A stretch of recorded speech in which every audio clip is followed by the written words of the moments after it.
Whoa, what's good, family? It is me, Coach 67 Sports TV. Shout out to the awesome and amazing LDBC, Lions Den Broadcasting Community. Shout out to Envision Photography and Video. Shout out to the Louisiana All-American Sports Network. And shout out to the greatest university in the world, the Southern University, home of the mighty Jaguars. We are back with our wire analysis. Of course, you know, we the three kings of wire. This is season 1, episode 10, the cause. Let me reintroduce you to my brothers. First of all, the general and leader of this awesome, amazing, and phenomenal organization, 7A Sports TV. What's good with you, fam? Peace, bro. Doing good, man. A little under the weather, but I'm all right. Man, hey, bro. I mean, hopefully you get better sooner than later. And man, we appreciate you still giving us your time, even though you're a little bit under the weather, man. We appreciate you. And Yes, my sir. brother Gerald Evan Green, what's good with your fam? Man, I'm blessed. I can't complain about nothing, man. And General, I hope you get better, bro. Yes, Yes, sir. sir. Appreciate it. Hopefully you have a speedy recovery, bro. But let's see who already tapped in the building early this morning. First and foremost, somebody been rocking with me for a minute. The motivation to be a millionaire. He said, "Salute, Coach 7-8, Jared in chat. Salute to your fam." He said he not like the new logo. Oh man, I appreciate you. I was able to get something done behind the scenes in terms of getting a new logo. You're the first person to really mention that. I appreciate you. Uh, Relaxing Calm Rain. Salute, Coach Jared 7-8 and family. Oh man, I appreciate you, Relaxing Calm Rain. Another one been rocking with us for a long time. What up, brother? One of the day one subscribers. He said he been watching old episodes of this show and he love it. Man, we appreciate you. He also had one other thing. Let me see what it is. He said one question though. I recently watched a video on people respectfully disagreeing. You disagree with Dan Rayfield. Why did that lead to you leaving this group? All right, that's an interesting question. Even though we talking about the Wire, uh, he one of the subscribers that really been like following the channel. So because of that, I'm gonna answer it. Of course, I always talk about how people in 2025 they can't respectfully disagree with each other. Hey, I don't like Devin Haney and 7A don't like Shakur Stevenson, so we gonna fall out of it. And it's just boxing. It's stupid. Like, we brothers, we should be able to respectfully disagree with which fighter we like or which fighter better. It's just boxing at the end of the day. So I didn't leave the whole Dan Rayfield fight freaks thing or whatever just because I disagree with his opinion of uh Lomachenko being better than Floyd Mayweather Jr. or it being a 50-50 fight, it being at 130. The issue I had was, people always talk about how the LDBC pushing narratives or whatever the case may be, right? So they was constantly talking about, he kept pushing this agenda, saying that if a prime Noma and a prime Floyd at 130 would be a 50-50 fight, which was asinine to me. And it wasn't so much the fact that I disagree. Of course, I disagree with him vehemently, but I knew he was working for ESPN at the time, but he was clearly pushing the agenda. So it wasn't the fact that, hey, I left the group because I had a disagreement with Dan Rayfield. I left the group because guess what? Like, I believe that, hey, Loma is a hype job and he overrated. And you keep trying to push this narrative down our throat that, hey, Loma the greatest thing since sliced bread. And I'm like, look, bro, this dude got less than 10 fights. He has one unavenged loss. Orlando Salido had beat him at the time. And they kept trying to push this agenda that pound for pound, he was better than Andre Ward and Terrence Bud Crawford. I'm like, nah, man, I wasn't buying it. So the fact that you kept trying to push his agenda down my throat and I wasn't buying it, and you kept, I'm like, bro, I can't rock with this dude. I mean, I like boxing, but this angle's up. Like you clearly trying to push your agenda at this point. So that was my discrepancy with Dan Rayfield. That's why I ended up leaving the little fight freaks thing, and I eventually ended up pivoting to the LDBC. My values from a boxing fan standpoint is more aligned with the LDBC. And in addition to that, like, it's to the point now we legitimate family. You know what I'm saying? We get together every year, have a family reunion, meet and greet, And, you know, it's just all love with the family. You know, it's kind of like going to Southern. So at the end of the day, I didn't fall out with Dan Redfield just because I had a disagreement on the boxing topic. I disagreed with his point of view, and he kept trying to shove that point of view down everybody's throat. So that was the issue with that. So this is episode 10, season 1 of The Wire to Cost, and we're going to get into the real quick breakdown of the show in terms of this particular episode. Episode 10. Episode 10 starts off with Bubbles, and now we start the redemption arc of Bubbles in terms of, you know, him trying to get clean, and stay sober. So he's sitting on the bench, and I guess he's just reflecting on his life, you know, what he did, maybe what missteps he took. I'm just kind of speculating, but he's just kind of sitting there. He's looking at, you know, things off in the distance, and we just got Bubbles.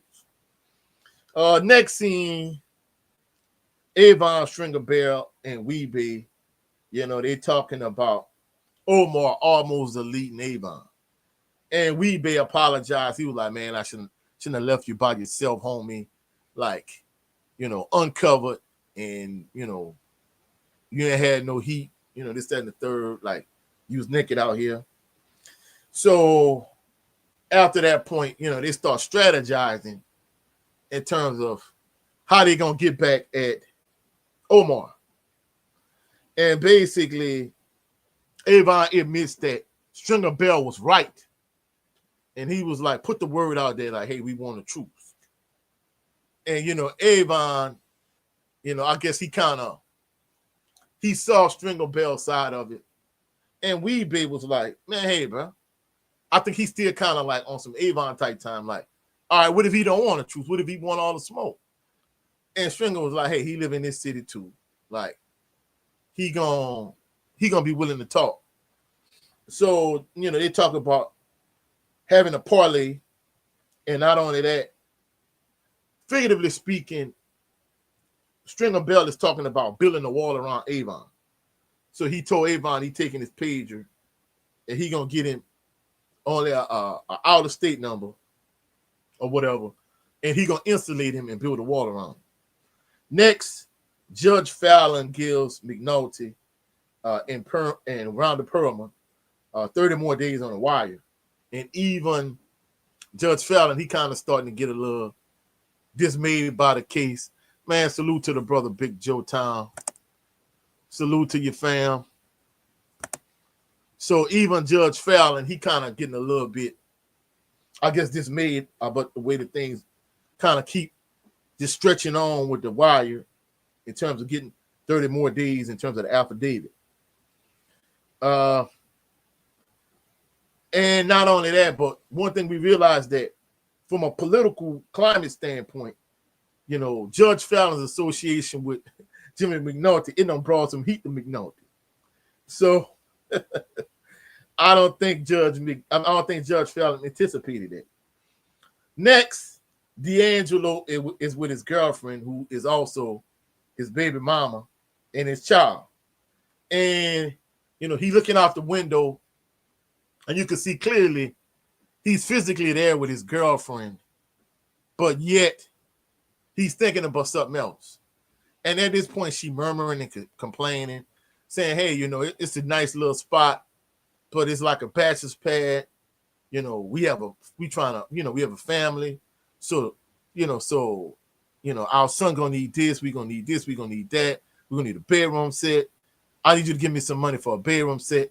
And D'Angelo, you know, he just he thinking about something else. Clearly, he's not thinking about her. And in addition to that, he kind of looking off in the distance, and he just kind of getting frustrated with all her nagging and murmuring and complaining. And, you know, as a man, you know, sometimes it can kind of be frustrated when you got a woman that's just, no matter what you do, she not content, she not happy, she just complaining. So he go in the kitchen and he get one of them little small 12-ounce bottles of OJ, and he kind of put on his head like, hey, man, I'm done with this. So he pick up his stuff and he just leave.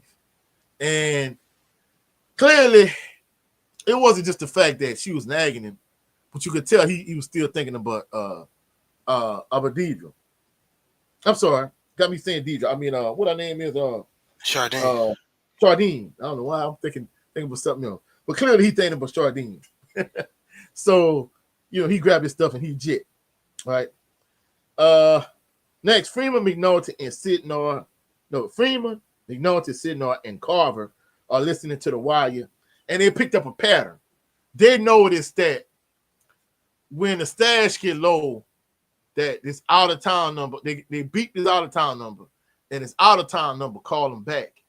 So Freeman was able to pick up on this particular pattern. So they realized that the stash is out of town. Next, we get Orlando. Orlando is, he pulling up. He trying to go cop something. I guess now he officially in the game. So I guess he didn't realize he's some undercover cops.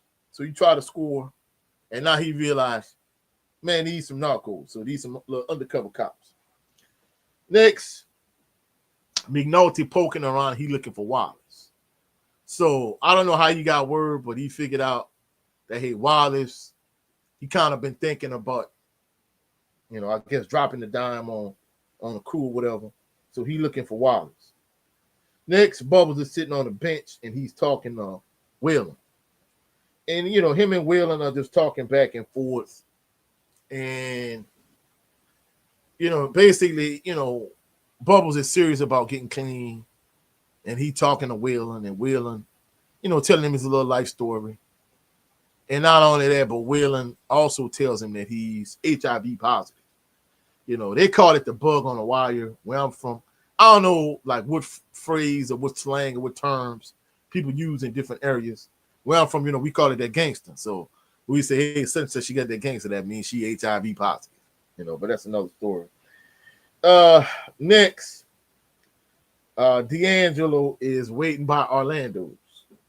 And clearly he waiting for Chardine. So Chardine gets out of cab and he go try to talk to her. Hey, baby, let me holler at you, woo. And she shut him down. She not trying to hear none of it. And he just aggravated because he trying to talk to her and she not even acknowledging him, you know what I'm saying? So next, Omar, McNulty, and Greggs are talking about the shootout that he had with Avon. And basically, he tells him, like, hey, I got shot in the arm. I can't go to ER because if I go to ER, everybody gonna find out, like, hey, I went to the hospital. So I know y'all friendly with some doctors. Hey, I need y'all to get somebody to patch me up real quick. Next, Carver and Sidnor, they sitting on this payphone that could potentially be the payphone that's gonna lead them to the stash. So Carver is up. Now, him and Sidnor, they getting ready to switch shifts. And Sidnor like, man, Carver, you disgusting. And Carver like, yeah, I know I'm a pig. He was like, damn, you just gonna eat that and just leave the paper here? He was like, you ate ding dongs and ring dings, basically eating a bunch of junk food, you know what I'm saying? And he was telling him, like, man, you had this name looking like a pigsty, Next, we get more surveillance on the wire from the crew. Next, Bunk and McNulty. They looking through the window and they talking while they looking at Wallace sleeping on the table in the interrogation room. So, hey, I guess the average person would find this uncomfortable, but, Wallace, he already sleeping in abandoned apartments. So I guess this ain't no big deal for him. So, Bunk basically trying to get the 411. And he was like, what you have on him? He was like, nothing. He was like, this kid was on a verge. He was getting ready to break. So he was like, I didn't really need to do much to push him. He already was ready to talk. But basically, they've been talking about how him seeing Brandon's deleted body, it kind of traumatized him. And it drove him to using drugs. Next, in this next scene, before I even point it out, just want to let my brother Jared Levin Green know he was right. Our friend that got booked early on this season and they pinned him with 5. He peeped Orlando, getting arrested in terms of him being interrogated by the cops, and he realized like, hey man, this boy Orlando, finna dime somebody out. So he picked up the phone and he called back to Avon and his people. So he kind of put the word out. I thought that him getting arrested was the only time we saw him in court, and that was it. But evidently, Jared paid real close attention. I didn't pay attention to him, but he kind of letting them know to give him the heads up. He was like, man, this boy Orlando finna start snitching. So he let him know what's up. So after that, sitting on the stash, and he realized, hey, something up. So Freeman and the unit, they hit him up. They was like, hey, this is the stash. He was like, you need to follow. So he followed the guy, and he realized, hey, this guy going into the stash house. So he was able to find it. Next, Daniels and McNulty are interrogating Wallace. They meet with Bunk and Perlman. And Perlman doesn't want to put Wallace up in protective custody. She was like, look, hey, if we put this young man up in a motel or a hotel, we could be waiting for 6 months till this go to trial. She was like, don't he have some family somewhere? You like, hey, let him go stay with his grandmother that lives out in the county. Next, McNulty, while they're in there, McNulty gets a phone call. And he realizes that, hey, it's been an emergency hearing. He needs to go to court to meet about custody of his sons. All right, next, we actually in court. McNulty's ex-wife drags him to court for involving his kids in his investigation. Next, Levy has Orlando, and he's trying to get Orlando to sign over the club, the rights to the club, the liquor license, the whole nine. And Orlando was like, hey, man, I need bond. And Levy was like, the premise and purpose behind a liquor license is, the name on it has to be clean. A front is a front for a reason. The person whose name on the front has to be clean. He was like, you dirty. You want to be in the game. You're in the game now. He was like, so you want me to go back and tell Avon that, you're not signing stuff over because you need money for this, that, and the third. So Orlando comes to the realization like, hey, that's a bad play. So he just signed over whatever he got. So Avon could put it in somebody's name that has a clean name. Next, Daniels is talking to Wallace, and he takes Wallace to his grandmother's house. He's 16 now, but he ain't had seen her since he was 9, which is crazy. Next, Prop Joe set up the parlay between Stringer, Bell, and Omar. And they running it, and Omar he wearing a wire, and he trying to trip Stringer. And Stringer was like, hey, man, I don't know no Avon Barksdale. But he was like, this person I'm meeting on behalf of, like, you can't keep sticking your hand in this dude's pocket. Like, he not going for it. Whoop, whoop, whoop. So, they running it back and forth. And basically, they kind of call a truce. But one thing Omar was smart about, he let them know, like, look, hey, we ain't even for what transpired between me stealing y'all stash and you deleting Brandon. But he was like, hey, if you trying to call stuff off, hey, I need like 5 or 10 racks. And this kind of way he tripped up Stringer Bell. He let him, I think Stringer Bell kind of tipped his hand on that one. Next, Chardine brings Avon, Stringer Bell, and Weebay drinks while they talking business. So she trying to hang around and she trying to get the 411. And Avon kind of politely dismisses her. Like, hey, babe, you cute, you fine, this, that, and the third. We appreciate you. You're looking good, this, that, and the third, bringing us drinks. But, we got some business discussion. You got to kick rocks and keep it pushing. He did it in a polite type way, though, so it was all good. Next, Freeman and Chardine meet. And he trying to run it to her. And he was like, hey, is anybody, can you recognize anybody from these photos? And she was like, hey, I wear glasses. Clearly, I wouldn't say she nearsighted nor farsighted, but she's stigmatism. And she got these thick ass bifocals. So she couldn't recognize faces without the glasses. So for her to keep her sex appeal going, you can't wear these granny glasses while you're trying to strip, you know what I'm saying? Because you make all your money on drinks and tips. So ain't nobody checking for you with these granny glasses on. I wear glasses, me. I don't ever wear them. It's kind of like her. But to me, I think as fine as she is, I don't think it would have mattered to me that fact that she wearing some granny glasses. But I guess to each his own, you know what I'm saying? Next, they tie Orlando to the Barksdale organization. So they done roped him in. And the guy that's working that case, he talking to the Greggs, McNulty, and the whole unit.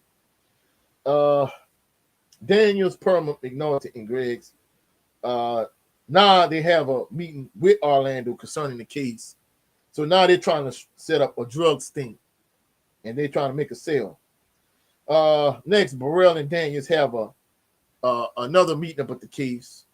And basically, they was like, hey, they got Orlando, but they don't think they're going to be able to get Stringer Bell and Avon in this drug deal. And Burrell's like, look, man, we asked you for a simple bust. You've been dragging this whole situation out months. Like, we're ready for a bust and we're ready for you to bring this thing home.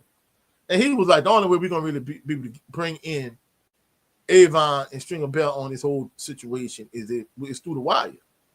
And Burrell ain't trying to hear that. He's trying to end this case more than anything. So the next thing we have is Omar and McNulty meet. And basically, Omar skipping town to NYC. So he needs travel money. Salute to my sister, the Queen Shower. Salute to you, Shower. We appreciate you for coming through, showing love, baby. Next, so Omar, he trying to skip town. And he need travel money.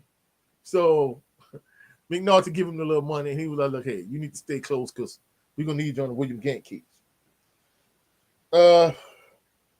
And next, we get Orlando, Daniels, Greggs, McNulty. You know, they meet about the drug sale, so now they're trying to set up the whole drugs thing. Next, we got Bubbles. You know, he on the bench again, and he contemplating life, I guess. I don't know. Now we come to the last scene. Orlando and Greggs, they go to make the deal. Greg, she come to the realization that hey, something wrong. So now her and Orlando, they get ambushed. Orlando is deleted and Greggs is in critical condition. Now at this point, they're at the scene and everything is chaotic. There's chaos. The members of the unit are panicking because Kima Greggs is in critical condition. They're kicking over trash cans. They're upset. They're agitated because they think she might potentially lose her life. And this pretty much ends the scene for season 1, episode 10, The Cause. Ordinarily, my brother, Jared Lovin Green, he does the questions. But we had a little mix up this morning. So he and I are going to switch roles. So let's get into the questions, gentlemen, shall we? Many individuals or many Wire fans, they think that Stringer Bell taking Avon's pager and figuratively speaking, building a wall around him was the first step in him trying to take over the organization. Do you think him taking Avon's pager, do you think this was a part of his master plan, or you think it's just kind of coincidence? We're going to go to you first, gentlemen.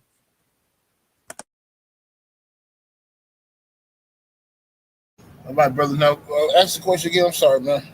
All right. So basically, because of an incident with Omar, Right.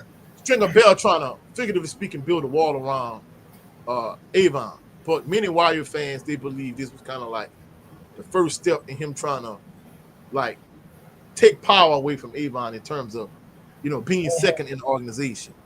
Do you think that was a part of Stringer Bell's plan, or you think it just kind of played out that way and he really didn't have no like grand scheme or grand plan to kind of do Yeah, that. I don't think he was plotting at that point. I don't think so.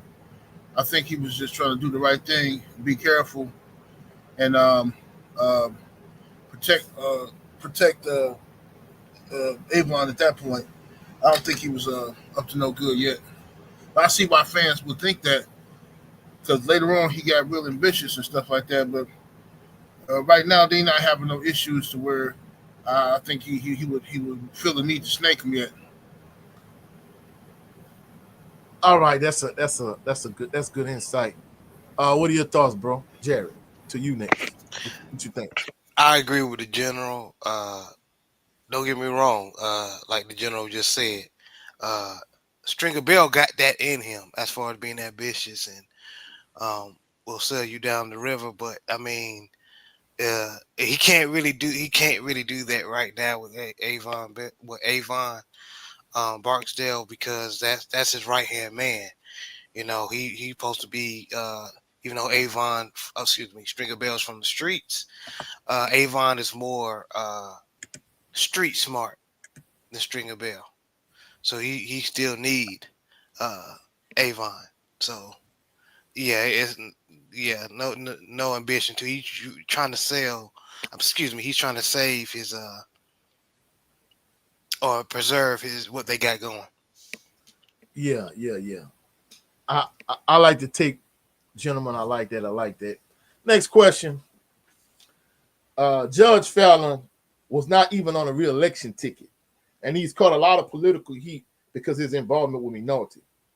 Do you think he foresaw the problems that his involvement with McNulty in this case would bring?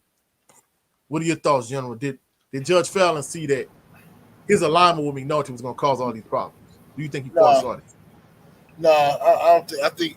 I think if he knew it was going to be that much trouble, I don't think he would have got too deep involved with it. But you know, it's that's politics, though. It comes like happens like that. I mean,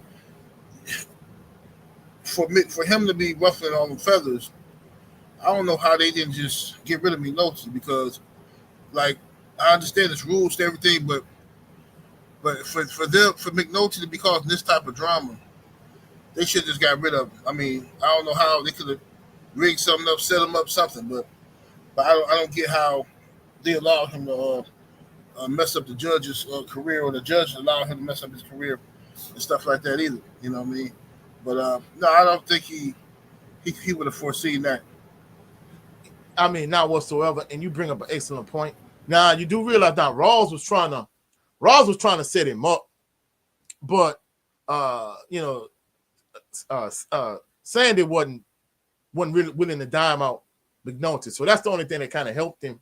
But you're right. I done seen people get fired, you know, in different careers for way less than causing a firestorm that McNulty did cause. So I don't see why they didn't get rid of him. And that's an excellent point, General. What's your thoughts, Jared? Do you think that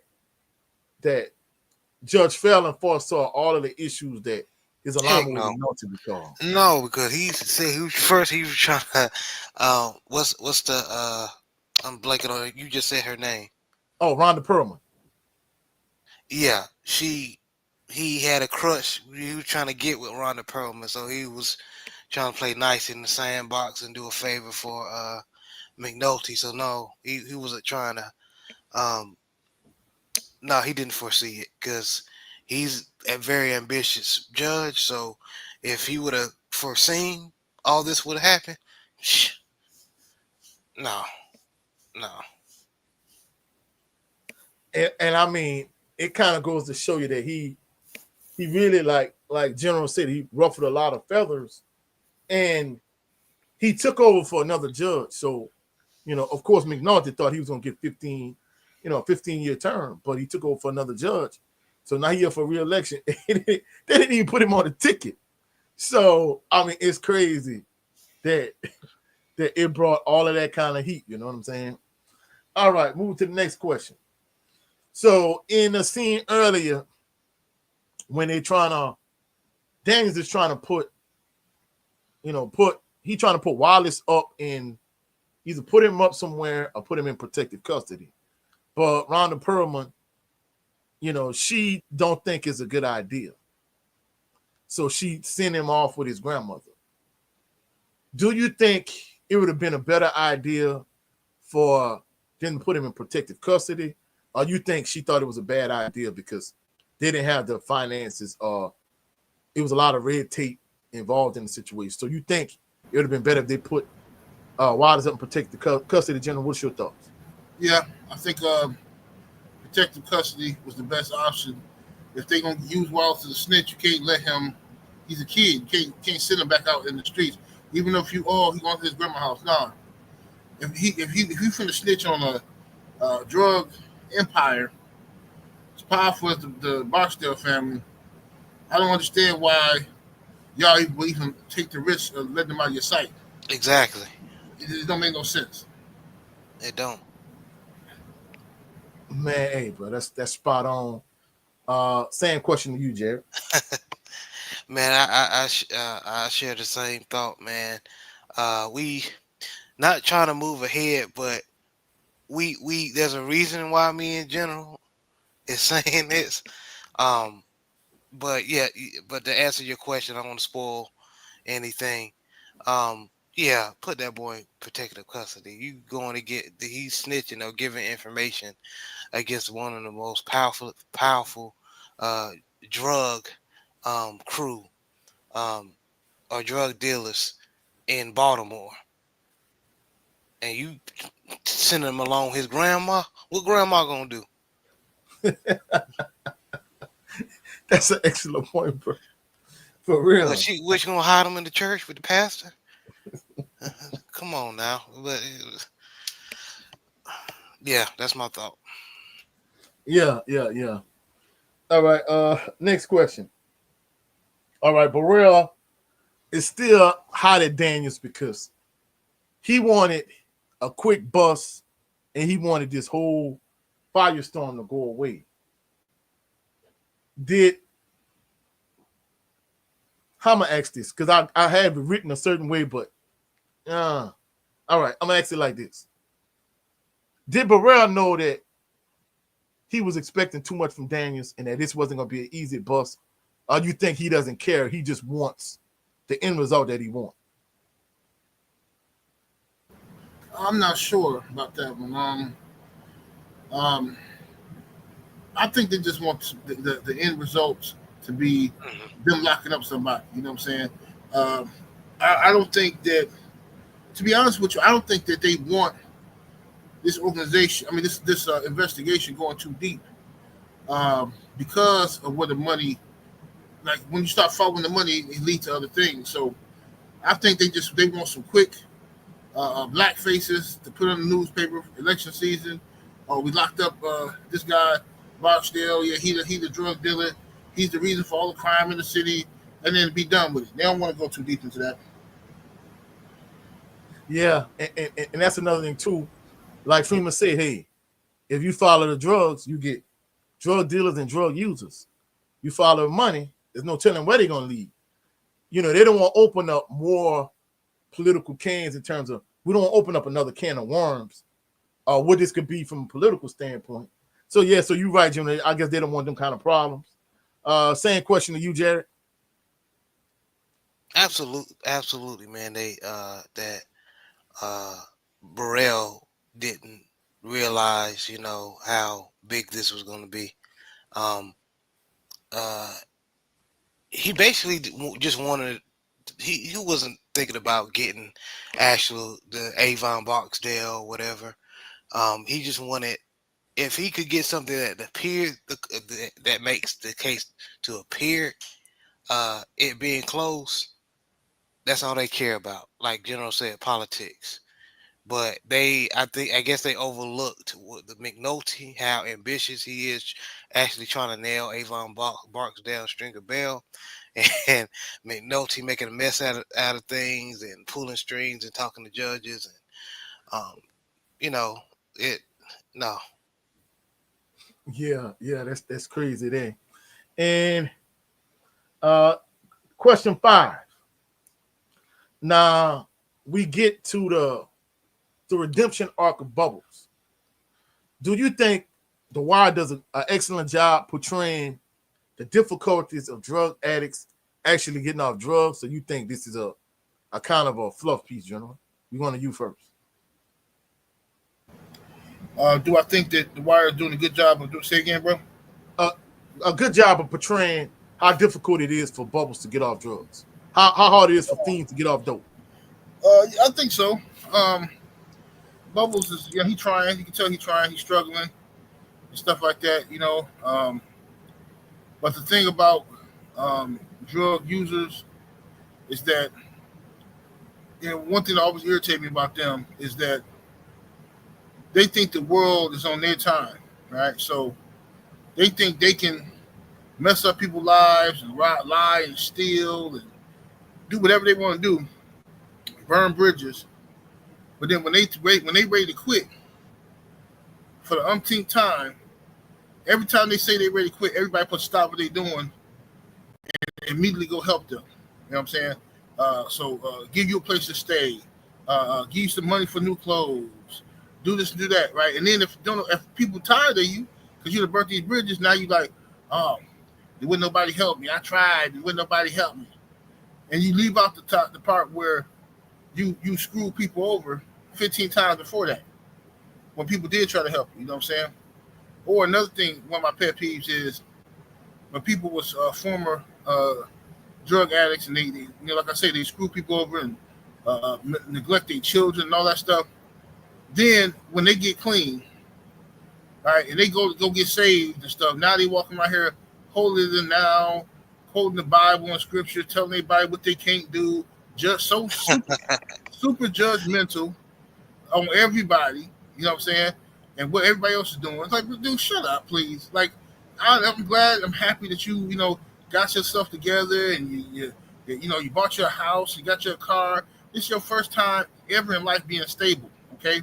And now you're proud of yourself, and that's cool. But some of us ain't never had to do all that. We didn't have to go to prison, didn't have to hit rock bottom and have craters and stuff all in our faces and poking our arm and all. We didn't have to do all that stuff to do the right thing. Bro, that is an excellent point. I mean, the reason why I'm saying is such an excellent point because I know real life people that fit everything you just said, and it's crazy how much it hit home when you actually broke it down. Man, that's a phenomenal point. To you, Jared, to you, bro. What you got on that question? Yeah, I believe that The Wire did a great job showing the battle of an addict, like you put when you was going over the description of the episode, him sitting in the park and seeing how people, playing with their kids and normal and everything, and it just thoughts going through his mind, so you see the battle of him wanting to, part of him wants to eventually get clean, but the other side that's gearing more toward the drug addict is making excuses. That the thoughts in the head of an addict. So I believe that the Wire overall, especially in particular with Bubble's story, does a great job, in my opinion. All right, that's a good answer, bro. Good answer. All right, next question. And All right, Coach, I don't yes, know if bro. you know it, like your You got you your took picture. over. Yeah, you took over the whole thing. I took Your over picture. what, bro? You got your picture showing up. Oh overall. no, I know what happened, bro. Hold up. It's still like that? Yeah. Yep. No, hold up. StreamYard got some new. Oh shucks. There you go. Oh no, it ain't. No, yeah, it's the presentation type feature. Oh yeah, hold up.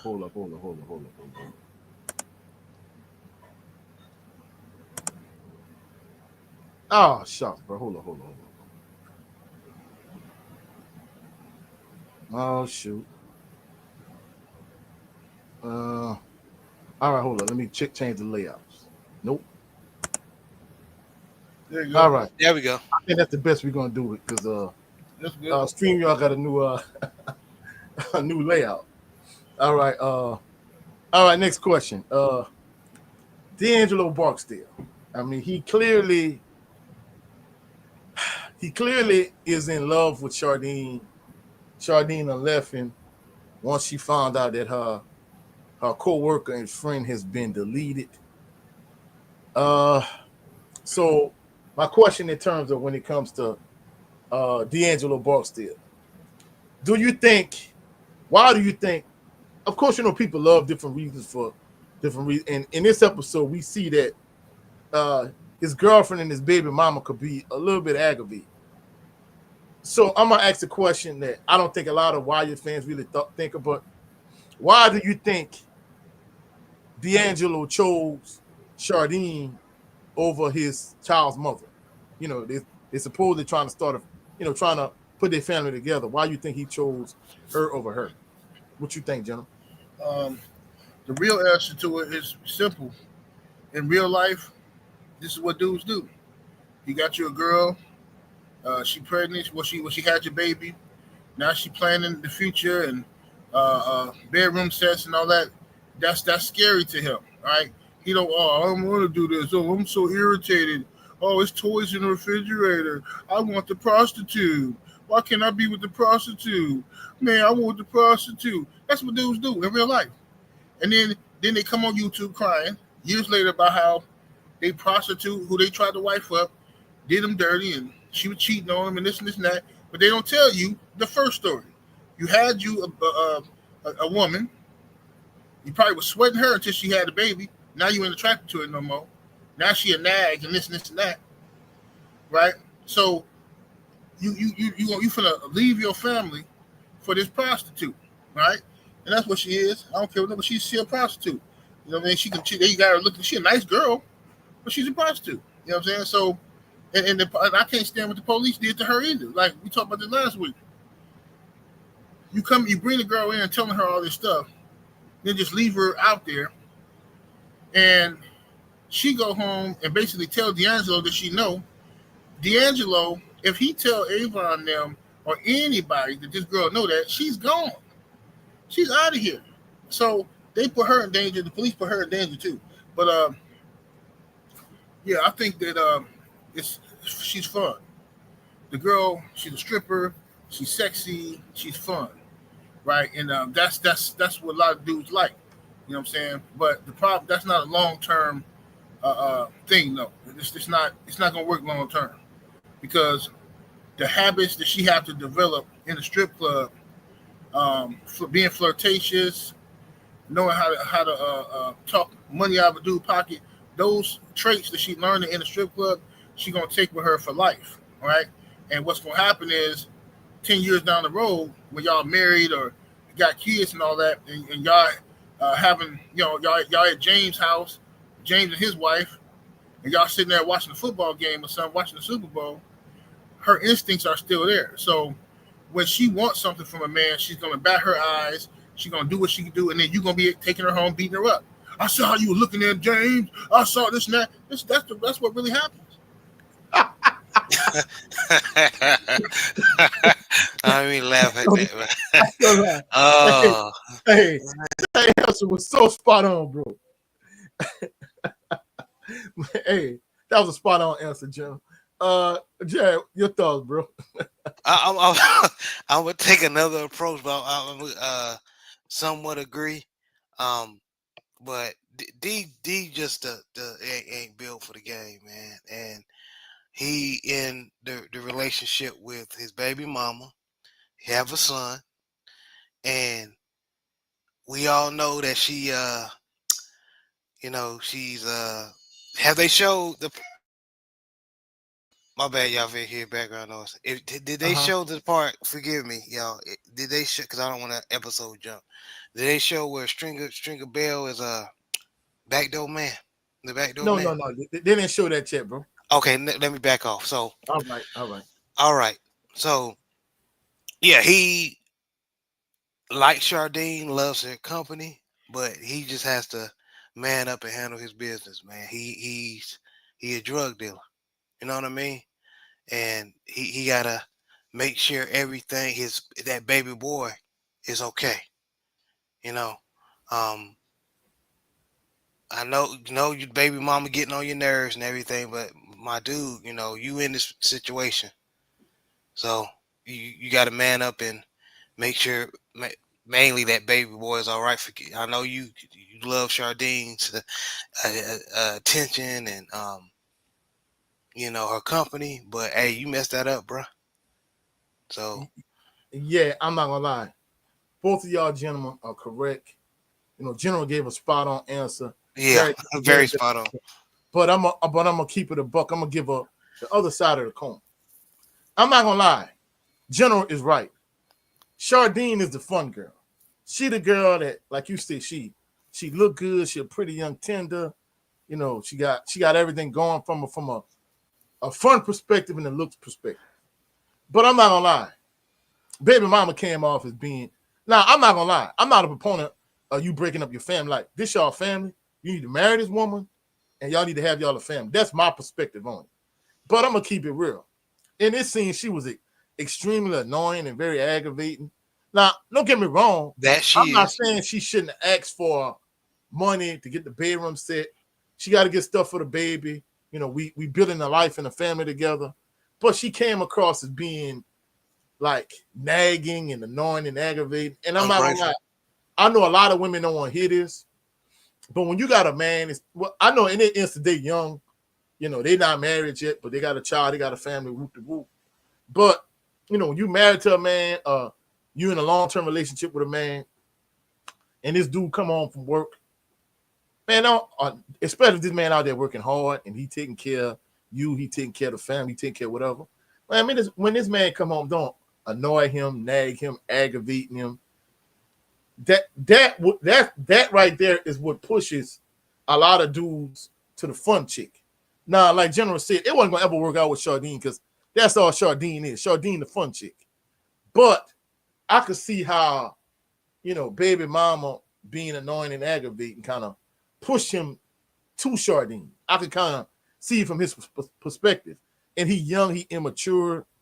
Young boys make stupid decisions. So I think that's the reason why he did what he did. But I could kind of see it from both perspectives. Two things could be true at once. And I think that's the case in this particular instance. So anything you want respond to that, General? Yeah, I want to say about the thing, Charlene. I mean, about his baby mama. Uh-huh. Now, this is why I say about him, D'Angelo, being he's a typical childish little dude. Oh, yeah, he definitely mature. Yeah, he want everything his way. And watch Mm-hmm. this. Now, the Charlene chick was just living with him, Mm-hmm. or was spending nights and all that kind of stuff, right? Yep. She pack her stuff and she leave. He begged her to stay. As soon as she leave, what he do? Call his baby mama and son to come over there. Yep. So now they over there and she planning for the future, but now she annoying. No, he's annoying because he playing games with people's feelings. Sit down somewhere, bro. Look, you're not over the stripper chick, but you playing with your baby mama. Come on over. I think it's time for us to sit down and be a family. I'm tired of being alone. Whole time you really sad and depressed about this girl leaving you. You know what I'm saying? So no, but that scene definitely made her appear annoying. But the whole thing I'm thinking is how she get over there and why she planning stuff for his house, unless he told her to come over there and do something. Yeah, big facts. Mm-hmm. And like I said, you definitely right. But the way they frame this scene, I'm telling you, all us men have been in relationships, bro. When you in a relationship with a chick that's nagging and annoying and aggravating and that's intolerable and insufferable, it can kind of drive you to be like, yeah, I see why I don't want to be with her. But General, you make a excellent point. Does any one of y'all brothers want to, kind of rebut what I said, or are y'all ready to move on to the next question? No, I'm good, man. Yeah, we good. Yeah. All right. Second to last question. All right. Omar is able to see what Stringer and the organization really had intended for him in terms of he knew that it was too easy for me to get 5 or 10 racks out of them, that they're really trying to get me. Do you think Omar was able to set up Stringer because Stringer isn't street smart, or do you think Omar is just smarter than Stringer in general? What's your thoughts, General? Omar is more. Um, Omar is more intelligent than Stringer as far as when it comes to the streets. Hmm. Stringer is smart, but he's business smart. Um, but when it comes to street smarts, you don't really get too smart than Omar. Now, but Stringer should have seen that coming anyway. Yeah, like bro, y'all making it too easy for him. You gotta make it look believable. Like, look, bro, you know what I'm saying? Look, you agree to do this and that, and we're gonna let you breathe. You know what I'm saying? When you talking about paying them to leave you alone, y'all can't be that soft. Can't be. So he knew better. He knew better. He got out of the Dodge because he played him. You know what I'm saying? But yeah, Stringer uh, underestimated Omar's intelligence. You know what I'm saying? And try to treat him like he's some corner boy or something, and not like the tyrant that he is. Yeah. That's definitely a good answer, General. Salute to Nada 86. We appreciate you coming through. And I know I already mentioned it, but I don't know if I did or not. Salute to Black Friday 150. Always coming through, always, rocking with us, supporting us. We appreciate you coming through. Same question to you, Jared. What you think, bro? This is a good and General said it perfect. And y'all follow me. This is a good example of you got the wrong dude handling a situation. So y'all remember in Godfather when Michael took over and Vito Corleone, he's recovering from his injuries. Sonny is already dead, right? So y'all remember that part where they set Tom Hagen down. Tom Hagen was more of the business-minded concierge, and Michael said, "We're going at war. I need a wartime concierge. I'm going to war with other families." So I say that to say this: Stringer Bell was more of a he's street dude, but he's more of like the business and know how to put up fronts to clean up the money and everything, the drug money. He wasn't street smart enough to go against Omar. And like the general said, I don't know why he didn't know that. Hope I ain't lose y'all with that example. That just came No, to no, I got it. my mind. That's perfect. Yeah. I mean, basically what you're saying is certain people are suited better for certain roles. You know what I'm saying? And I mean, it's a perfect analogy. I definitely caught what you was throwing on that one. Final Y'all gotta be question. Godfather fans to catch it. Yeah. Right? Well, I ain't gonna lie. I really don't rock with the Godfather. I'm gonna keep it a buck, but I picked up the analogy you put on in terms of, certain people are better suited for certain roles. Yes, sir. I definitely Yes, was sir. able to turn it in my mind. Use a coaching analogy to kind of put together the pieces. But I definitely saw what you was throwing. Final question. What do you rank this episode on a scale of 1 to 10? And what are your thoughts on the overall episode? What stood out to you? To you first, General. It's a good episode. I'm gonna give it a 9. This episode. I liked the scene with McNulty and his wife in the courtroom. Well, during the recess, watching them be adults and like coming to some type of understanding. I like that. Then uh, I like well not like but heartbreaking man was the end of the last scene with Kima getting shot, uh, her getting shot with Orlando with his goofy self, and that's what I'm saying. I don't understand the police.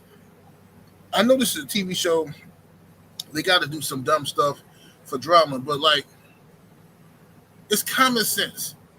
Orlando just got picked up, right? They know he got picked up for trying to buy some dope. You know, Avon already gonna be mad at you. But your story is okay. I'm gonna buy from Avon, and because I need money for a lawyer.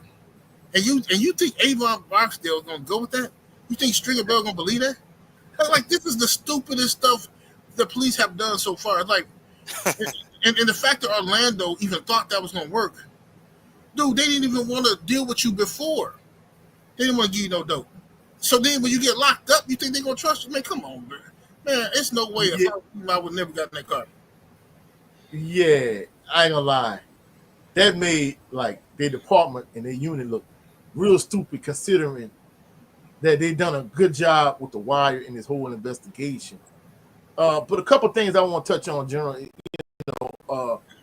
The way the judge made like McNulty and his wife look petty, I thought it was a valid concern of you roping your kids into this investigation. Right. But basically the judge made it seem like there's something petty that y'all can resolve between y'all. Do you think the judge was right? Because me personally, I felt like he was putting them kids in harm's way. What are your thoughts on that? I do think he put the kids in harm's way, but I think that the judge knew. As the judge knew, she can look right at her and say, "Okay, you're being emotional right now. You had this emergency hearing. You know what I'm saying? So I'm gonna try to go talk, get to the bottom of this, and when I come back, we'll deal with it." And she did the right thing because when she came back, they had a change of heart. Now she, all he had to say was, McNulty a smooth motherfucker. He told, "Hey, look, I still love you, and I'm still having sex with her." and she get to smiling, and I'm like, man, McNulty is smooth operator, boy. I say this dude get whatever he want, whenever he wanted, man. Oh no, I ain't lying. He a scumbag piece of trash, but like you said, General, he got a slick mouthpiece. You know what I'm saying? Mm-hmm. Crazy. Big facts. But yeah, but the whole Orlando situation, man, come on, bro. Like, I mean, it made the police look so stupid, bro. Yep. Man. But anything else you want to elaborate on, General? And I didn't understand why. Like, I don't get it. How do you lose Kima? How do you lose the car? Like I'm not. You don't have. If y'all got the streets, like man, they so tacky, man. Like that whole unit just after that incident, their whole unit should have been shut down. But y'all is tacky. Yeah, because turning the street signs around shouldn't have made you lose her or make y'all not know where she had. Come on, bro. I mean, I know this was like with the early 2000s, but even with the technology at that time, bro, there's no way they should have lost her. No way, bro. Yep. So anything else you want to elaborate on, General? No, I'm good. All right. What about you, Jared? I'm gonna give this episode an 8, and the reason why is just because of the mess that 78 just said. The plan with Orlando was dumb as heck, man. It irritated me to think they were gonna work, especially with Orlando. Orlando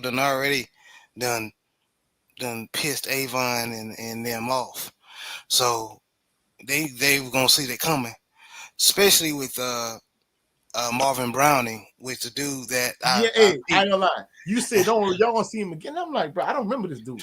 Yeah. Hey, I gotta give you props. You spotted it. I didn't catch that, bro. I'm not gonna lie. Yeah, because he was gonna hold it down, take that case and hold it down for them. So he's pretty much holding it down, in the county, and actually that was one of my favorite parts in this episode when Orlando squirt dumbass was being taken in by an undercover cop. Marvin Browning saw him. Oh, that's Orlando. Let me call Avon and them, and that showed how far their reach is. You know what I mean? they was able to, their connection, they were able to see, catch that right away, and then word get back to Avon or Stringer Bell. So yeah, I give this episode an 8. Very good episode. But that plan at the end with Orlando, and then homegirl Grizz get shot. Yeah, that yeah. I don't know how they thought that was gonna work. Yeah, that made him look stupid. And I'm not gonna lie. One other thing that kind of aggravated me with this episode, because I ain't gonna lie, I'll give it a 9 too. I think it was a great episode. I think last week's episode was a week before last's episode 9 was a little bit better because, of course, I'm a basketball coach. I like the basketball component of it that kind of take it up another notch for me. But the thing that kind of just rubbed me wrong, I mean, don't get me wrong, I know you watching, you kind of following the story, but to me, I don't know if those guys those undercover cops he was buying from, when he first got in the vehicle, I'm like, hey, bro, something up with that. The first time I saw it, I'm like, nah, something don't sit right with me. So that go to show you that Orlando is not that street smart either, you know what I'm saying? So, that's At all, and then want somebody to front him a key. Come on, man. Yeah, I ain't gonna lie that. But general, I ain't gonna lie, that aspect of it just made him look so stupid as a unit. I'm like, bro, y'all made so many good decisions. Y'all done good work. Acquired good intel, and for y'all to make a decision that stupid, and for Daniels to sign off on it, I'm like, come on, bro. What are we doing? And not only that, but they knew that they wasn't gonna get Stringer Bell nor Avon in the drug deal. What's the purpose of having Orlando go cop something from Savino or whoever? Come on, bro. Like it's stupid though. But I mean, I think overall, it was a good episode. I gave it a 9. But we getting ready to wrap up this show. This was an excellent show, excellent episode. We appreciate everybody that came through. Motivation to be a millionaire. Relax and calm rain. Who else?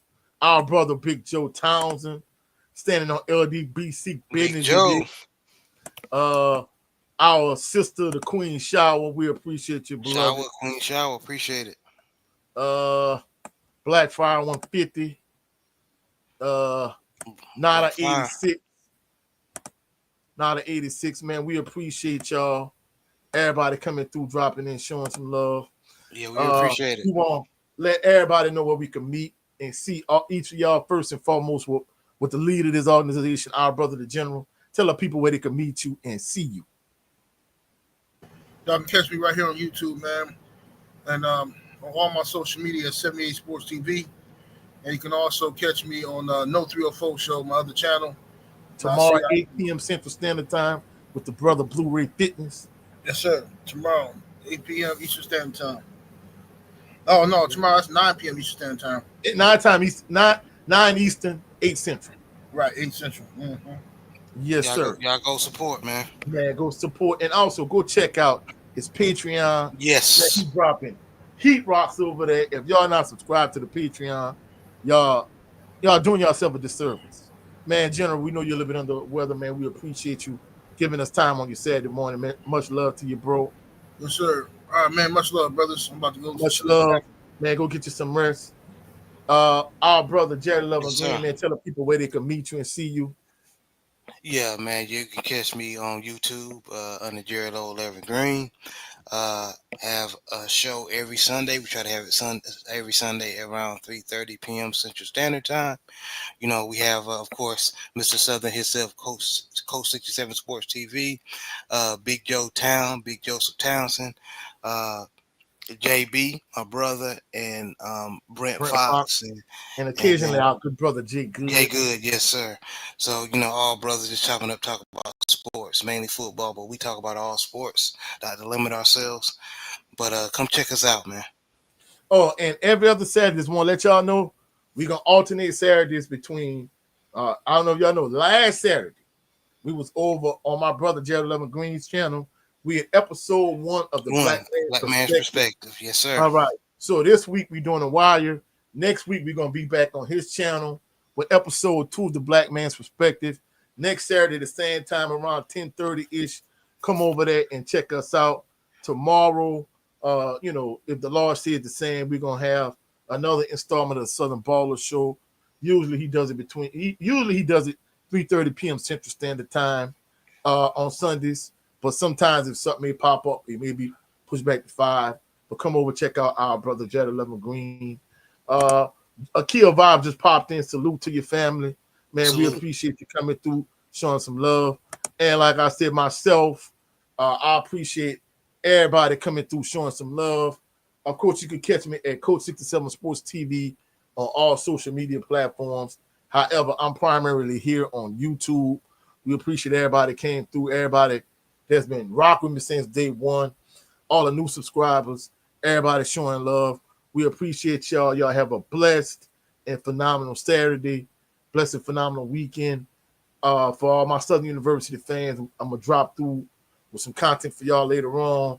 For all my LDBC family members, I got some boxing stuff coming up too. I'll catch y'all on the rebound. Y'all have a blessed and phenomenal day. Peace and blessings. Y'all be blessed.